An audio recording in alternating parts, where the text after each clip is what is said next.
Have a problem, you can't see my screen, please type it in the chat box. I can't see anyone's black screen or face because I've minimized that window. And it seems to have worked well in the last two of these presentations.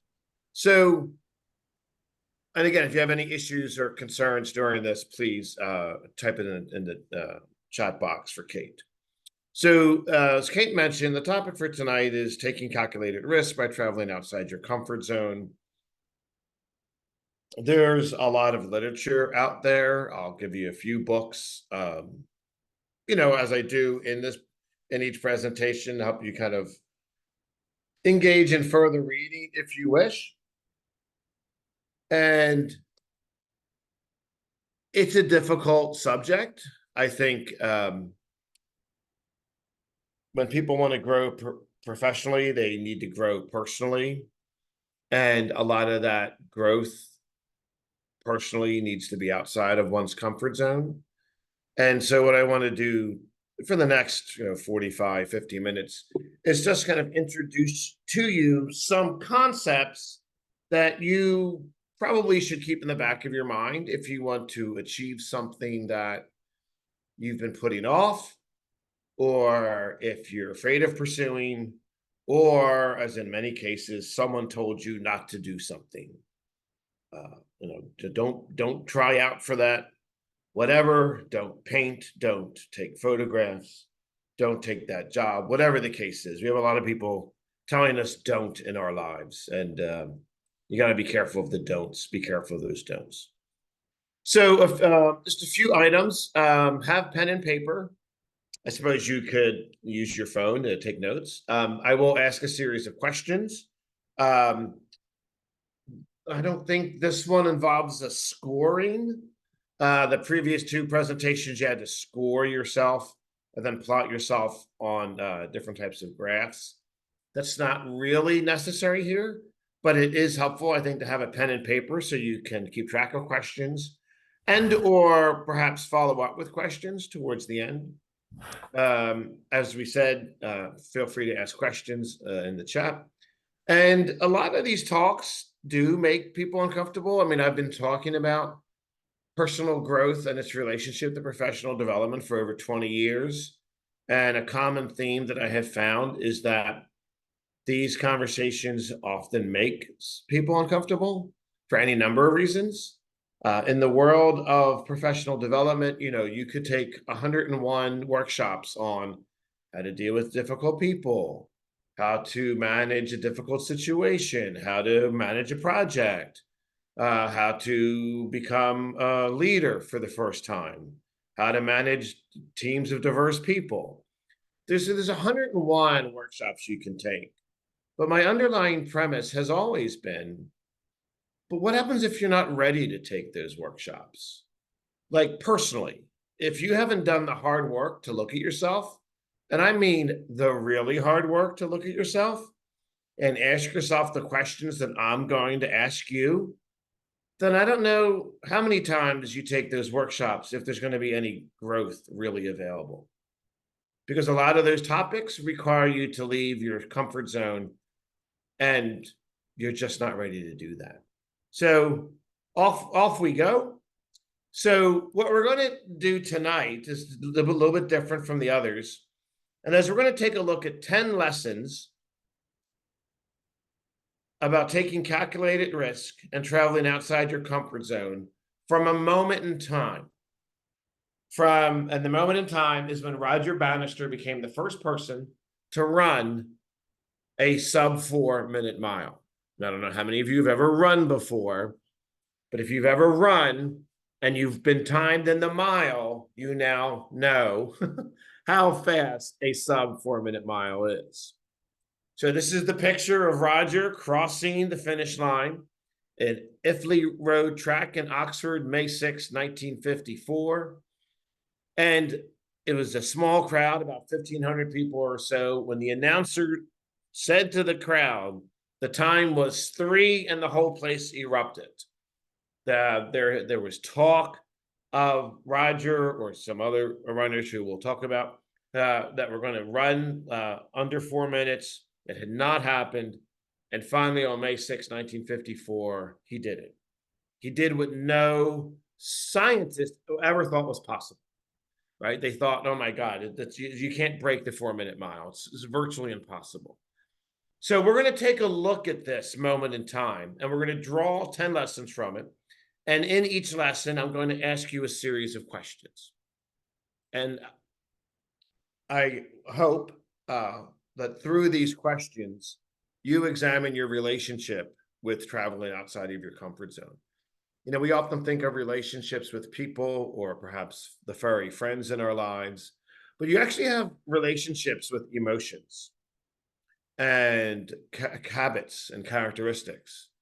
And I think it's really important for you to understand what is your relationship with things like anxiety, depression, loneliness, thoughtfulness, all those things. You have a relationship and you've got to understand that relationship if you really want to grow. So let's move on to number one. And so, let's see, okay. At the 1952 Helsinki Olympics, Bannister failed to medal in the 1,500-meter race. This is him there. This is a picture of the three winners and Bannister finishing fourth. Now, the 1,500-meter race, for those of you unfamiliar with running, is the metric mile. The standard mile is over 1,600 meters. And so in a lot of tracks races, they use the 1,500-meter race and not the standard mile. And here we got Barthel, McMillan, and Lugg all beat out Bannister. He finishes fourth, doesn't even medal.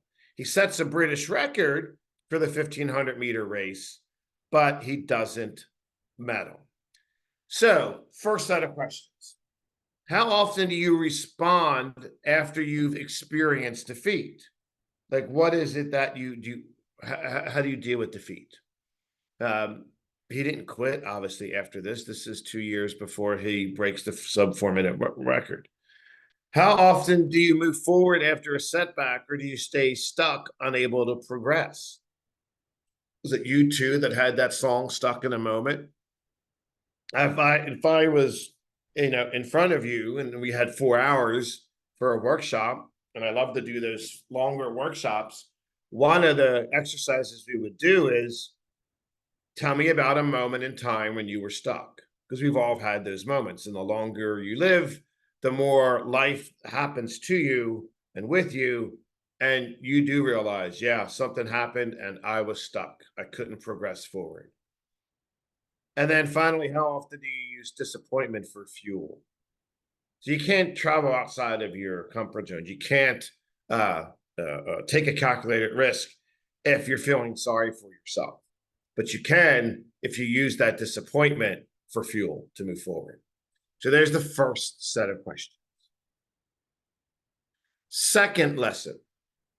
Bannister needed help, the 2 rabbits, to help him set the pace for the sub 4-minute mile. Well, let me explain what a rabbit is in track terminology. So if you're trying to break a world record, Olympic record, national record, whatever the case is, if you're trying to break a record, it's really hard to do it by yourself because of the wind. What you want is someone running in front of you to block the wind for you. And in track terminology, that's called a rabbit. And without rabbits, it's virtually impossible to do what needs to be done.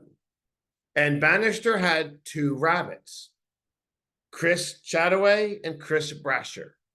Now, this is a screenshot or still from the video of that day. There's and the last slide here, when you, Kate, I think, gives out the presentation link and the video.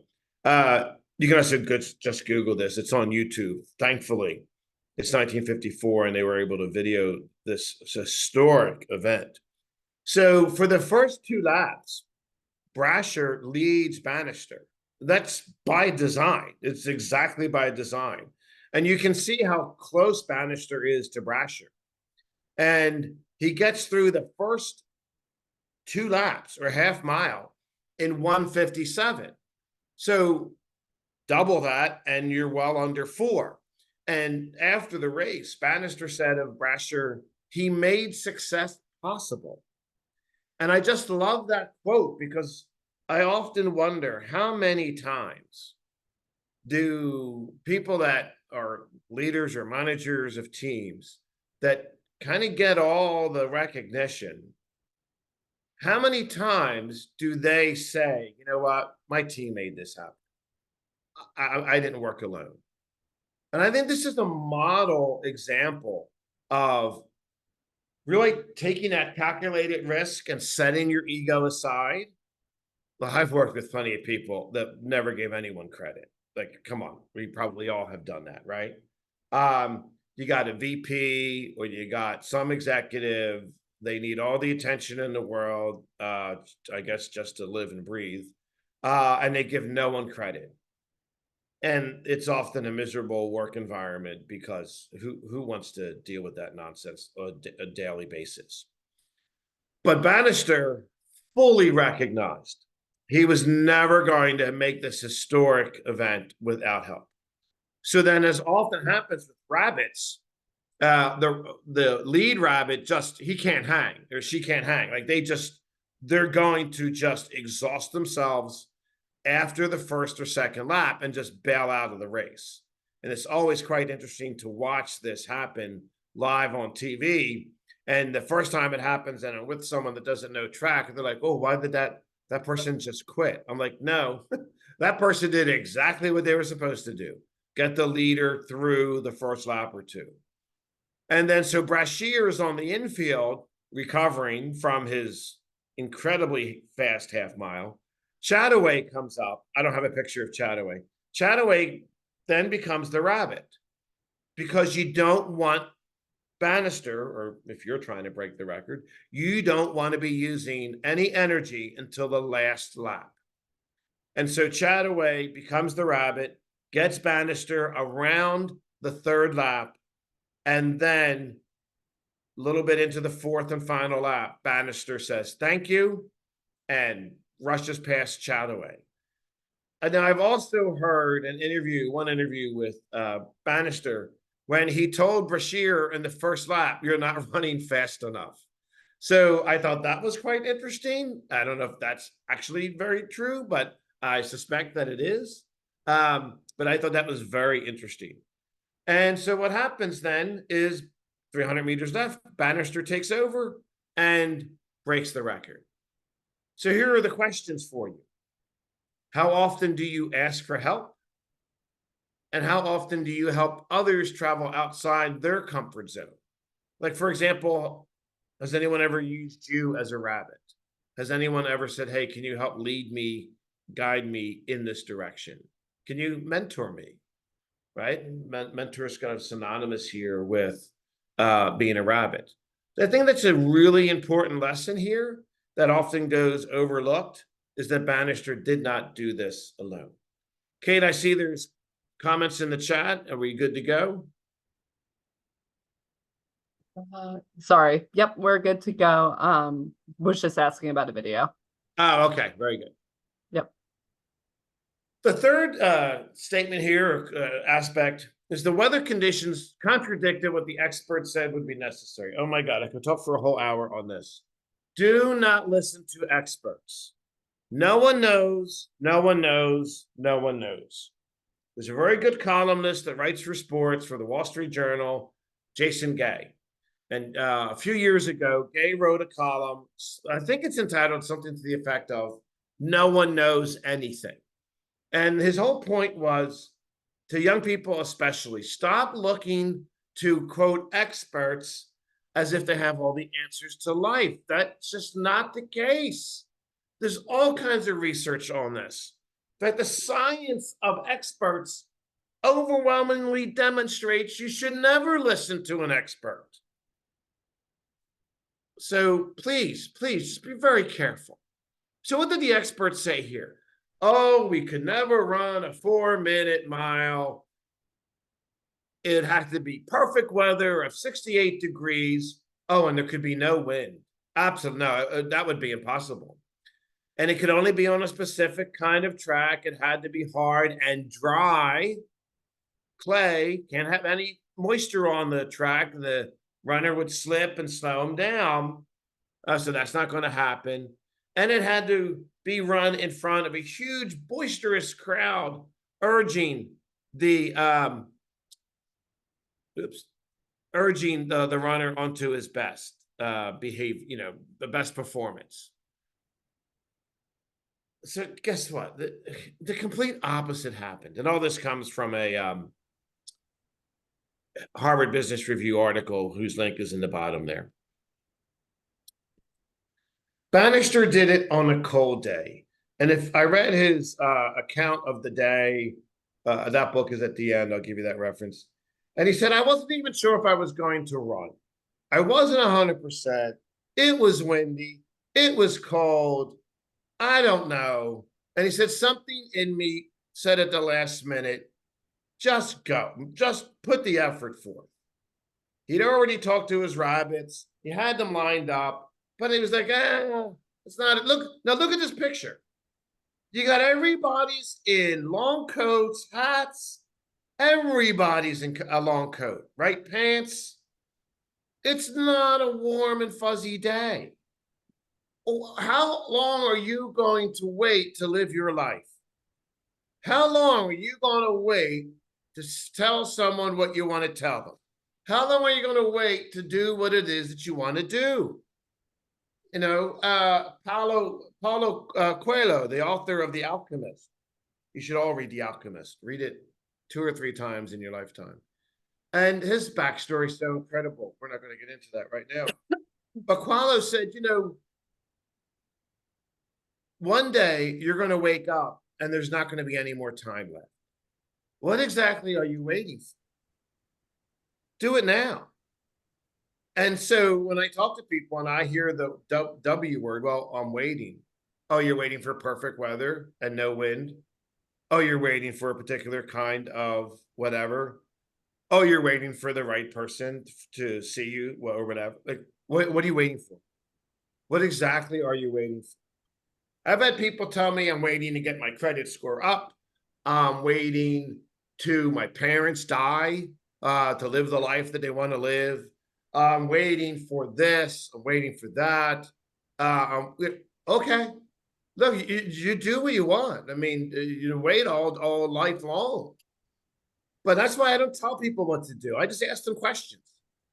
Most people that deal with personal growth and professional development, they're going to give you a recipe. They're going to give you a formula, an algorithm. They're not going to give you anything but questions. That's what I'm going to do because it rarely happens. How often do you wait for the perfect conditions? And you've got to be honest with yourself. I started my graduate school, my PhD program at Temple, and our first baby was born. Like my wife was pregnant, and I'm like, okay, well, this will be interesting.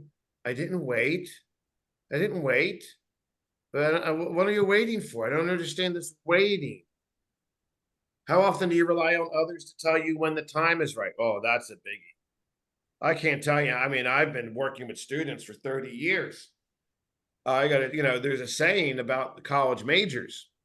Every college student has 2 majors: the major they want to take and the major their parents want them to take. We raised 2 children, major in whatever the hell you want to major in. These parents that predict the future, and I don't want to ruffle any feathers out there. Maybe you're doing that with your children, but you got to ask yourself, is that really the right way? You're going to predict the future of the workforce? Huh? Have you heard of AI and how it's changing? So, yeah, I mean, I only encourage my children to follow their course of action outside of their comfort zone. That's all I ever asked. Don't wait. Just go outside your comfort zone. Collapse, fail, have a great time failing. I've also had students that only take courses that they can get an A in. And I'm like, okay, do what you want. Especially high school students, right? Oh, I need a perfect 4.0. I need a perfect grade to get into my perfect college or dream college, and then enroll in the perfect major to graduate and get the dream job, a dream internship, I then get the dream job and then the dream house. I'm like, what? I do a whole workshop on dreams. What do you got? One dream? One dream? Okay. Okay. You got it all figured out. Fourth lesson from that day in 1954. On June 21st, 46 days after Bannister sets, it becomes the first person to run sub 4 minute mile. John Landy lowers it to 3:57. He's from Australia. He's running on grass tracks, much slower, much slower. So he finally runs on a track similar to the one Bannister did, and he's able to also run sub 4 minute mile. So now this is so important for parents, people in leadership positions. How often are you doing something, taking a calculated risk, right? Traveling outside your comfort zone so that you can show others it can be done. That's really important as a parent. Like when I was 31, thereabouts, early 30s, many years ago now, early 30s. I was at a pool in the Jersey Shore, and my two little kids were in the pool with my wife, and I had severe anxiety of water, like severe, full-blown panic attack going near water. So I was on the edge, had my feet in, and the kids are like, Daddy, come on in. And I'm like, nope, not going to happen. So right then and there, I said, okay, well, this is ridiculous. What kind of father am I going to be if I can't demonstrate how to get out of your comfort zone? So I hired a swim coach. She worked with me weekly for a whole year. And it was a very long story, very short. I started doing open water triathlons, and obviously played with my kids and brought them into, ponds and rivers and so forth, and lived by example. I think you have a duty, an obligation, and an honor, really, to demonstrate to the people in your life that you can take a calculated risk. And if you fail, you demonstrate that you live another day. But if you succeed, you demonstrate the beauty of traveling outside of your comfort zone. Then another part of this question is, how often do you encourage people to do just that? I'm sure we've had plenty of bosses that do not encourage that at all, right? I mean, again, kind of the worst type of managers. And more importantly, how often have you gone after something knowing that someone else did exactly what you're trying to do? Landy now had a role model. He's like, oh, Bannister did this. He ran a sub 4. I can run a sub 4. Now it's possible. Now it's possible. I was the first one in my family to go to college. Children went to college, right? It was possible. Oh, you at Edmondson, you go to college? Yes, I went to college. Kept going. It's fascinating to me how little people think about these questions and how little time they spend reflecting on their ability to be a role model. You'll spend 3 hours on TikTok and you won't spend 3 minutes reflecting upon these questions. Again, it's your choice. Absolutely your choice. Have fun on TikTok. But when you come to me saying you haven't traveled outside your comfort zone, and I ask you how long each day you spend on social media, you have to answer honestly. And for some people, I mean, I teach students. I mean, for the younger people, I know, and they know that it's a problem, which is a good sign, I think. First step in solving the problem is recognizing there is one. So on August 7th, now 48 days after Landy's world record, Bannister and Landy would compete against one another. For the first time in world history, two people that ran a sub 4 minute mile faced off against one another. And it was everything everyone thought it would be. It was absolutely amazing. And Bannister used the same strategy that he used to break the 4 minute record. He let Landy be his rabbit. And look, Landy took the bait. Landy was trying to pull away from Bannister, and Bannister would have none of it. And in the last moment, in the last second of the race, Bannister storms past Landy and wins. And to commemorate that, there's a statue outside of the stadium in Vancouver. And it was absolutely fantastic. But someone's not on mute. I think the phone number, there we go. Maybe that's better. So when I went to a little school called Cabrini College for my undergraduate days, and it's closing in May, sadly, like many small schools, it's struggling to stay afloat. And we did not have a track, so we would go across the street to Eastern College, or on the more vigorous workout days, we would go to Villanova, which is 2.5 miles away. And on Villanova's track, they would have Olympic athletes working out. I think Marcus O'Sullivan was one of them. And there were a bunch of others too. That was so long ago, I can't remember all their names. And so we would run with them. And it was just laughable because I was not a good runner. I mean, I was average, I guess. I ran cross country and track, and I was, okay as a college D3 athlete. But I loved running with the best in the world because it was humbling. And it reminded me, oh, I have so much room to grow. A lot of people don't do that. I've seen it all throughout my career. They don't want people to push them or pull them. They just don't want, they stay in their comfort zone their entire time and refuse to be pushed or pulled along the way.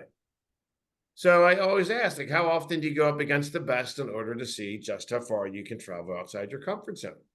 A lot of people don't want to do this. They're afraid to talk to like the president of the company, or they're afraid to present at a conference, or whatever it is. It's always fear, because going outside your comfort zone is very discomforting. So yeah, of course it is. And they don't want anybody to push and pull them. I think one thing where I've improved in life is I try to push and pull everyone. And then I'm like, oh, they're not ready. So I'm like, okay. I tell myself, I have the conversation with myself. Maybe like in a year, I'll check back to see if they're ready to be pushed or pulled. And some aren't. And that's okay. That's okay. Right. And you can present yourself as someone who can help them. And you maybe push and pull a little bit. And then you realize, yeah, they're just not ready to do it. And that's okay. That's okay. But it's important, especially as a leader, as you're developing people, to understand that some will respond. Absolutely. And they will thrive on that. And others, nope, they're going to stay in that little cocoon. So that was lesson number 5. Lesson 6. I love this one. Once it was demonstrated that it could be done, others said, let's go. Let's get after it. So this is a line graph of the mile record. And it is astounding. In 1954, right, we just talked about it, Bannister runs 3:59.4, then Landy, and then Walker and Coe and Ovett, and so on and so forth. And then, let's see, 1999 to 54 is how many years? 45 years, if my math is right. In 45 years, it went down to 3:43.13. 3 minutes and 43 seconds. If you've ever run a mile, like the fastest I've ever run a mile was like 5 minutes and 2 seconds. I couldn't break 5 minutes. And I was like in the best shape of my life. And I thought my head was going to explode and my lungs were going to come out of my chest. And I was in really good shape. And I was in college in the 80s. So at that time, we looked up to Coe, Ovett, and Cram. And we thought, 3:46, that's amazing. And then here we find out now it's sub 3:45. Holy cow. It's amazing. Others said, okay, we can now do this. We can do it. So how often do you remind yourself that someone has to be the first person to show others it was possible, whatever it is? Someone did it the first time. Who was that person? How did they do it? I love studying, like my PhD's in history. So I have a natural affinity to ask that question and then look back. and to apply those lessons to the present. And then, this is very important, how often do you realize the success of the present is built upon the shoulders of those who took calculated risk years ago? You have role models in history. Perhaps someone in your family did something that changed the course of your family's trajectory, and that allowed you to be where you're at. Well, how often do you realize that? Remind yourself of that. And then realize that, oh, wait, I have the potential to do the same. I can run fast too. I can do what that person did, and maybe even push it a little bit further. This is one of my top 5 graphs of all time because it shows you in a matter of a few decades what is possible when the human spirit knows full well that it has been done and I'm going to do it better, whatever it is. I show this as much as I can. It's fascinating to me. Lesson number 7. Bannister was a junior doctor at the time of this record. He just wasn't a runner. Excuse me, he became a neurologist. And what's great is, he was asked what his greatest accomplishment was. And everyone thought he would say, well, the running his first sub 4-minute mile. And he's like, I made a lot of advancements in medicine to help people understand the nervous system. I think that's more important. And if I had to rank order these 10, they're not in rank order. I should have said that from the beginning. My apologies. These are in no particular order. This might be my number 1. This might be. And here's why. Because I'm getting older, so I have a lot more life experience under my belt. I've done God knows how many of these types of workshops and talks, keynotes over the years. And there's certain themes that come up in questions, in emails, and chats afterwards. And people want to know, well, how do you do? I've written 8 books. I'm working on my 9th book. I practice yoga every morning.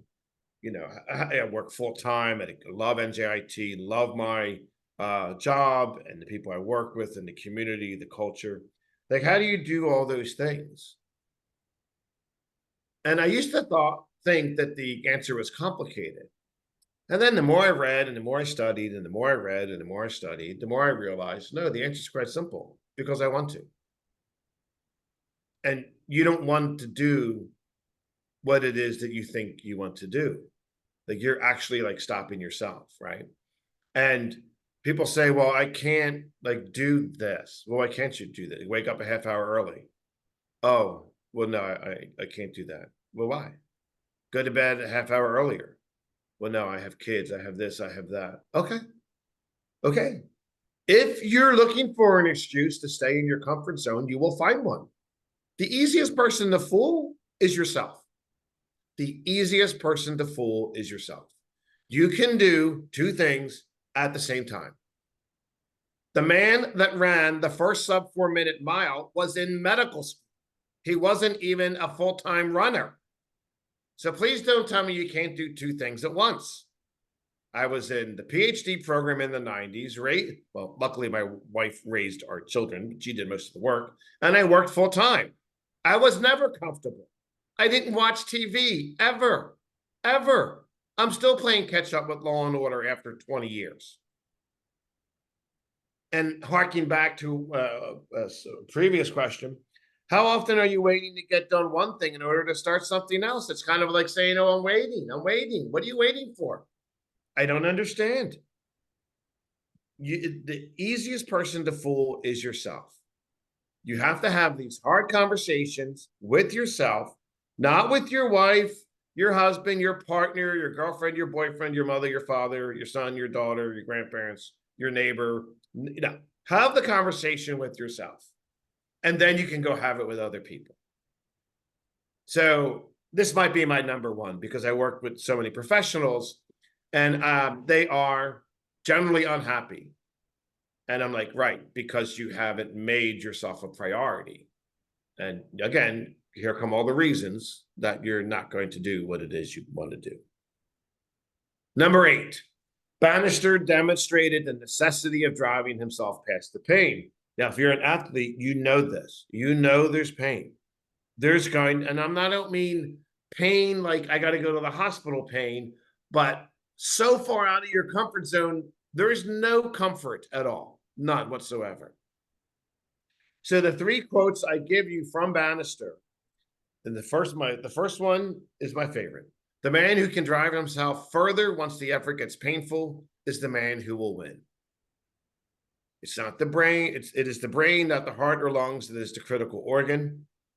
And this is fun. This is a funny one. Doctors and scientists said, again, experts, right? Experts said that breaking the 4-minute mile was impossible, that one would die in the attempt. Thus, when I got up from the track after collapsing at the finish line, I figured I was dead.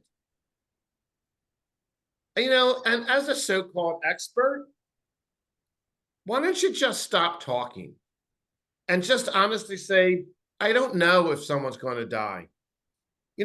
Experts, doctors and scientists, experts said that women couldn't run a marathon because a woman's body couldn't handle 26.2 miles. Oh my goodness. Experts are wrong more than they're right. But let's get to the first one. Get me started on experts. How often do you experience the pain and keep moving, keep going? So are you able to drive yourself further, or are you going to stop? Don't know. I mean, on August 1st, 1997, 3 friends and I, Dave, Peter, and Randy, we biked the entire Chesapeake and Ohio Canal, the C&O Canal. And it's, where is it? It's in Cumberland, Maryland. It's a dirt trail, runs along the Potomac, and it stops in Georgetown, Washington, D.C. It's 184.5 miles. And we did it in 17 hours. We started at 3 a.m. and stopped. We finally reached Georgetown at 9 p.m. I think that's give or take an hour or so, but it's about 17 hours. And towards the end, there was construction on the canal in Georgetown, and you couldn't ride on the canal. You had to lift your bike up, walk it up 20 steps, pedal it 100 yards, and then carry it down another, the 20 steps or whatever. And I just started crying. I mean, I was beyond exhausted. I was like delirious. And I knew like we had less than a mile to go. And I just started like crying and laughing hysterically, saying, okay, well, this is your test, Michael. Can you drive yourself past this pain? I mean, every inch of me hurt inside and out. I was hungry. I was dirty. I was just, it was awful. But I'm like, okay, what are you going to do? You're going to stop? You're going to give up? You're less than a mile away, right? And my buddy Dave like started to pick up my bike to help me. I'm like, no, I got it. Let me just cry. I got it. That you can still cry and move forward. Like you can feel the pain and move forward. You can say, I am so out of my comfort zone. Yeah, and still do it. Right? And it's also important to work on your brain, because your brain's going to control your feelings, and your feelings are going to control your actions, and your actions are going to drive your results, right? It's known as TFAR. There's a whole workshop on TFAR. So I was having this whole conversation, in my brain at the time that, okay, I'm in a world of hurt, and I can see the finish line. I just can't get there unless I go up and over this bridge. And that's okay, universe. I got you. I got it. Universe, you got this is the universe that's going to put things in your path. A lot of people don't see it. You got to be aware of it. You got to be open to it. You got to be willing to receive it. Number 9, the 9th lesson. Since Bannister, some 1,600 people have run a sub 4-minute mile. And you're like, wow, that's a lot of people, Michael. Nope. More people have climbed Mount Everest, over 6,600, than have run a sub 4-minute mile. That's how difficult it is. If you watch any of these specials on Mount Everest, you got a lot of wealthy people that have as their bucket list. And I don't believe in bucket lists. That's a whole other conversation. They have their bucket list. They hire, their private Sherpas. and helicopters and teams of support personnel to get them up, Mount Everest, and they do a selfie up there and they post it. Yeah, you can't do that with a sub 4 minute mile. You know the beautiful thing about a sub 4 minute mile? Yeah, you need a rabbit, but all the work is on you and only you. Only you. Yeah, you're gonna have people helping, but at the end of the day, it's all on you. It's all on you. Climbing Mount Everest, yeah, not so much. Not so much. Not discounting it, I'm not minimizing it. I've never done it. I don't want to do it. I don't need to do it. But as I find this very fascinating that so few people have run a sub 4 minute mile, and almost like 4 times as many people have climbed Mount Everest. It's actually kind of hysterical. How often do you understand the perspective involved with someone taking a calculated risk and traveling outside of their comfort zone? Perspective is everything. Hopefully, you have good people in your life that can give you a different perspective. And how often do you remind yourself of the audacity of the human spirit by those who run the gauntlet of uncertainty? These are phrases we could talk a lot about, but wanted to throw this question out at you for you to ask yourself, how often do you remind yourself that you can be audacious in spirit and you have the capacity and courage to run the gauntlet of uncertainty? You can do it. You can do it. Will you fail? Probably. Well, just keep doing it till you don't fail, till you succeed. And finally, Bannister changed the mental model used to think about running a sub 4 minute mile. I mean, this book is okay. I mean, I use it because of the quote. It's not one of my top 20 books, but it's okay. What changed was the mental model. The runners of the past had been held back by a mindset that said they could not surpass the 4 minute mile. When that limit was broken, the others saw that they could do something they had previously thought impossible. So I tell this to managers and leaders and parents because you're telling your children or your people something. You better be damn sure that what you're telling them is really what you want to be telling them. Right? Oh, no, you can't run a 4 minute mile. It's never been done. It can't be done. Are you sure about that? Yeah, no one's ever done it. Yeah, but can someone do it? Well, they've been running 401, 402, 403. So no one's done. Well, wait a minute. They're close to it, though. Yeah, but it hasn't been done. So you have to be careful of the words. Like I teach oral presentation, and I harp on my students about the words that they use. What words are coming out of your mouth? Be very careful about your word choice, right? So finally, how often are you assessing your mental model and challenge your own assumptions? And how often do you actively seek out information that forces you to rethink your mental model in order to help you travel outside your comfort zone? Like we live in a cocoon of information, all your bookmarks, your podcast, your TV channels, whatever you're watching, it's all in alignment to your mental model. For using the political spectrum, your left, your right, your center, everything that you click on then creates this algorithm and only allows you to see what you want to see. But when's the last time you said, you know what, let me go look at the complete opposite end of this issue so that I can better understand their perspective? Even though I think they're wrong, I want to understand them. Most people don't do that because that's hard work. It's traveling outside your comfort zone. I get it. Who wants to do hard work, right? Just stay in your comfort zone. That's fine. Here in the essay, I'm sarcastic. So this is a summary of the 10 lessons, right? Rebound from failure, ask for help, do not wait, be an example. I can't even see this one because of my little thing here. Oh, compete with the best, honor the past, diversify your interests, train your brain, be audacious, and change your mental model. And finally, I leave you this slide and one more.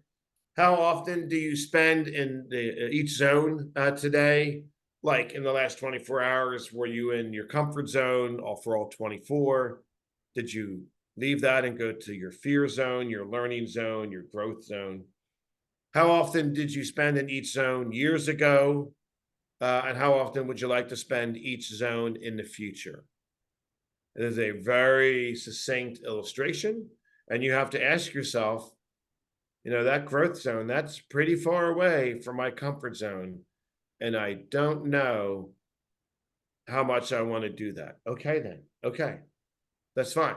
Just realize that what you want to achieve is even past the growth zone. It's even past that, right? You're on the beach with a boat. You have the opportunity to paddle out into the ocean. You've got to travel so far that you can't even see the beach. And I understand that scares a lot of people, but I also know that's where the growth occurs. So there's two excellent books on this event, Roger Bannister's own account and Neil Bashcom. I really like. It takes a more holistic approach called The Perfect Mile. And there is a YouTube account of this, luckily, this historic event. I encourage you to watch those or watch that video. And there's a bunch of interviews too of Bannister. And that's it. As always, I give out my email, michael.edmondson@njit.edu. I'm happy to hear from you, questions, thoughts. And I know we've got a few minutes left here for questions. So, Kate, I hope that made sense. I hope that resonated with some people. So questions, thoughts, anything at all? So feel free to either unmute yourself or you can write a question in the chat, then I can read off to Michael. Oh, there we go. Josephine, I see you have your hand up. If you want to either unmute yourself or type the question, feel free. Yeah, thank you so much. This is terrific. Thank you, Josephine. Yeah, one thing, I've been doing some coaching of some students who are people in my field who are looking for work. Mhm. And one thing that I see coming up in the conversation, you're talking about words and like words creating your world, is this idea of a dream job. Yeah, And I'm like, yeah. I'm Yeah. like, and they say things like, "Oh, I'm so disappointed I didn't get it. It was my dream job." And I'm like, Yeah. where did this idea of a dream job come from? I've never talked about a dream job. Do you have any insight on that? Yeah, I do. And thank you. It's an excellent question. The concept of dream job really has come out since the birth of social media, and it's been picking up steam. And it is an absolute abomination of a concept. There is no such thing as a dream job. It doesn't make any sense.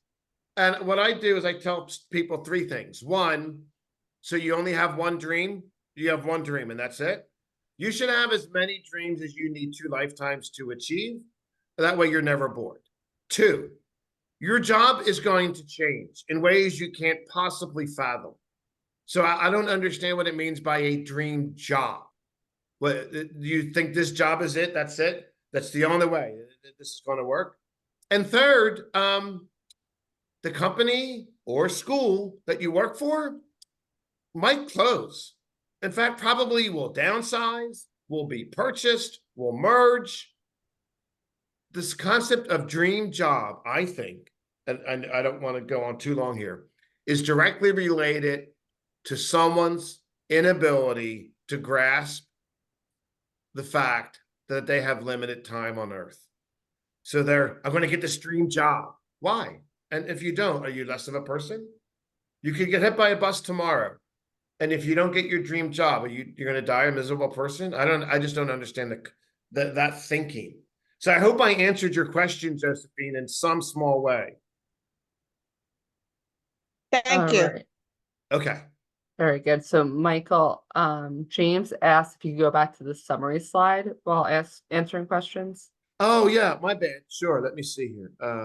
Boop, boop. And then our next question go. while you're doing that is, what are some ways I should change my perspective when doubt kicks in that I can't do something? That's a really great question. And everyone you can see my slide now, I hope. Yep. Great. So let me see if I can find everybody here. There we go. Now I can see people. When you're trying to do something and doubt creeps in, is that the question, Kate? Yep. What are some ways I should change my perspective when doubt kicks in that I can't do something? Sure. Well, the first thing is, look, how bad do you want what you're doing to do? Like, like I was getting a PhD in history, and I had doubt every day. I mean, I have doubt, and for the it takes 8 years to get a PhD in history. I had doubt every day. I just kept going. I mean, I think you just have to have a conversation with yourself that, yes, I'm full of doubt and I'm still doing it. How badly do you want it? And if you don't want it badly enough, you're probably going to wind up quitting. And then maybe that's okay. But you have to ask yourself, how badly do you want it? You know, there's life is filled with people that took them much longer to do what it is that they wanted to do. And that's okay. Everyone that you see, anyone that you admire in life, anyone at all, from a rock star to an athlete to a ballet dancer, they live with doubt every single day. They doubt themselves all the time.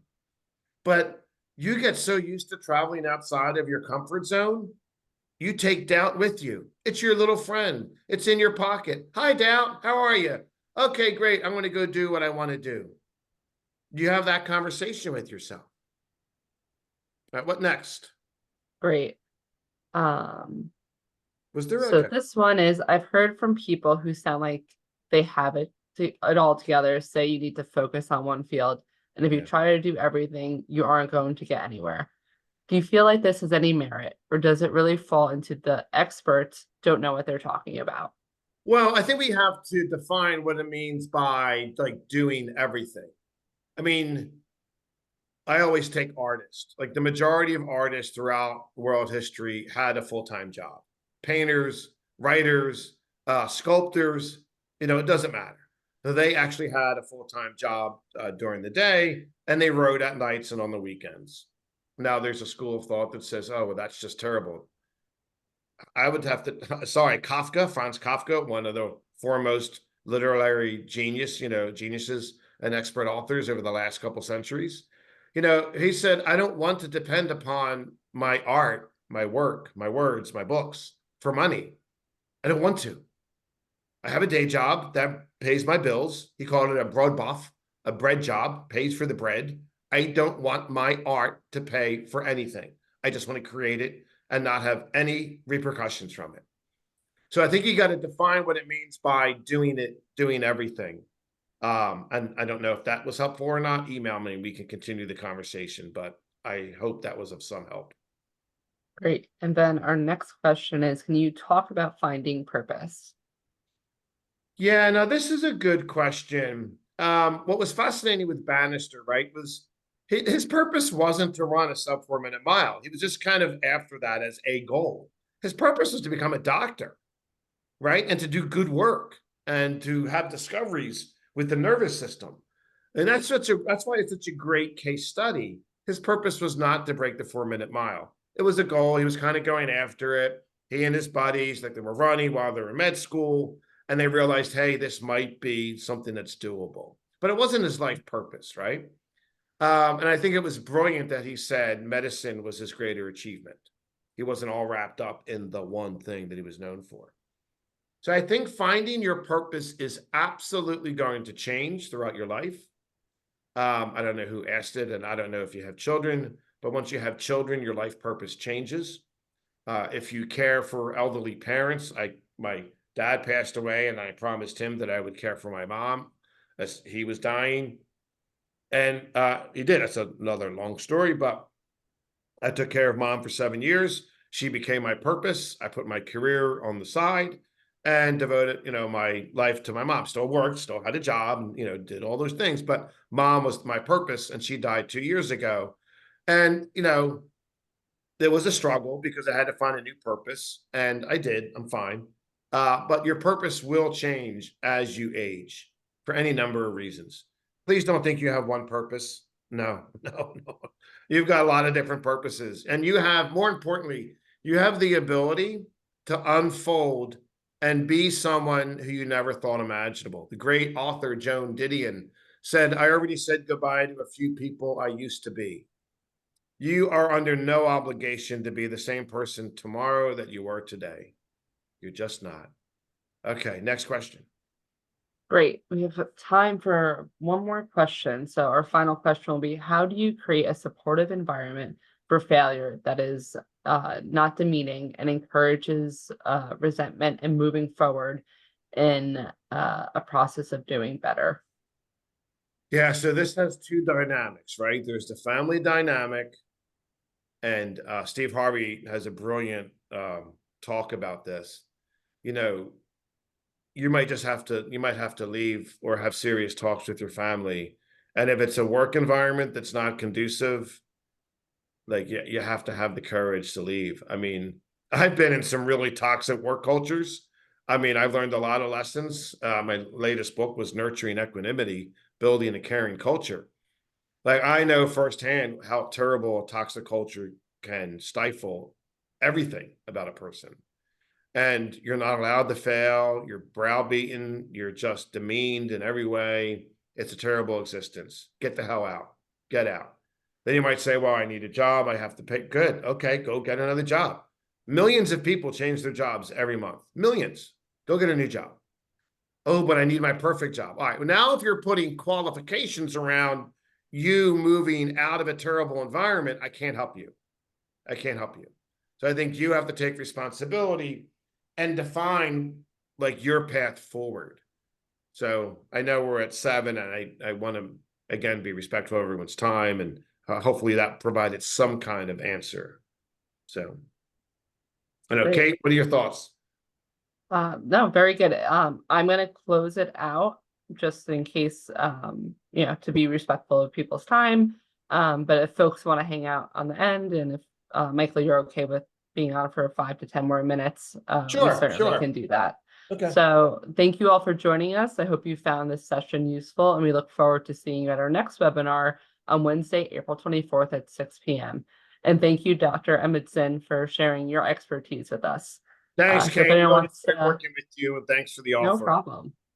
Happy to do it. So if anyone wants to hang out and ask 1 or 2 more questions and in the next 5-10 minutes, feel free to do so. Where can they find the slide deck, Kate?